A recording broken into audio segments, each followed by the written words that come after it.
What's up, guys? It's Steven and Christian here with the Exodus Group, and today we wanted to talk to you about inspections. We realized recently that we do this all the time. Every day we're scheduling some sort of inspection or negotiating some sort of inspection, but you guys don't do that. And so we thought maybe it would be helpful for us to sort of do a series on this. So we're going to do a 3-part series on inspections that hopefully will be informative for you.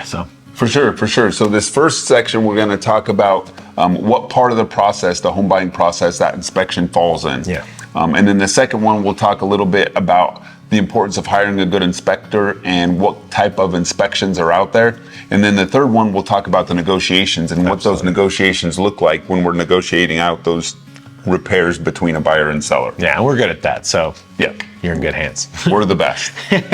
So yeah. But long story short, so essentially when you go under contract on a house, typically you put in earnest money, which is typically 1%. So if you're buying a $500,000 house, typically you're putting $5,000 down in earnest money. Now you get that money back at closing.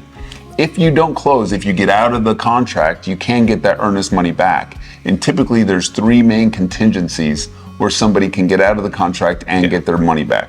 The first one is the inspection, and that's what we're going to talk about today, is the inspection that takes place typically in the first week to 2 of going under contract.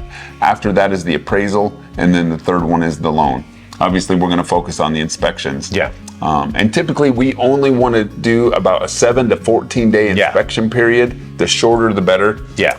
Basically, because if a deal's going to fall apart, it's going to be within that inspection period. So you want to know as quickly as you can, is this a lemon? Is it a good house? What am I getting myself into? Do I feel good about this? You just want it all out on the table so you can make an educated decision on if this is going to be your house. You want to know that. The seller wants to know that. So we try to do that as quickly as we can, usually within 7 days. So And you want to get a good inspector out there, and you want to get them out there quickly, because these inspections do cost money, and the more inspections you do, the more money it costs. That's right. Yeah. And so what we do is we found a couple of good inspectors that we absolutely love, who I hired to do my own inspection on my house. And it's really important. Hopefully you have a good real estate agent that you trust, that has a handful of inspectors that he typically uses. Obviously you don't want, one of these big companies who just hired Spencer 6 months ago, 19-year-old Spencer. We love Spencer. If there's a Spencer watching, we love you too, buddy. I'm sure you're great. But but you get it. You want to hire somebody who's experienced, who knows it, and who really cares about the house and the people that he's serving. Yeah, and I would say that that's one of the biggest things that we do bring to the table, is just our network of people that we do work with. And because we do this at a high level all the time, we kind of find the best of the best when it comes to inspectors and all of that. And so that's one of the best things that we can help with on this whole process too, is making sure that the team we build around you and your transaction is really the best for you, serving you. So and I mean, these are big investments, 6 figures, hundreds of thousands of dollars that you're spending. Yeah. You want to make sure that money is being well spent. Exactly. So getting somebody in there, and usually that inspector is a general inspector. So he's checking on your HVAC, your plumbing, your electrical, the roof, making sure the structural, part of the house is sound. And so when they're doing those things, you want to make sure that it's squared away before you go through with that purchase. Yeah.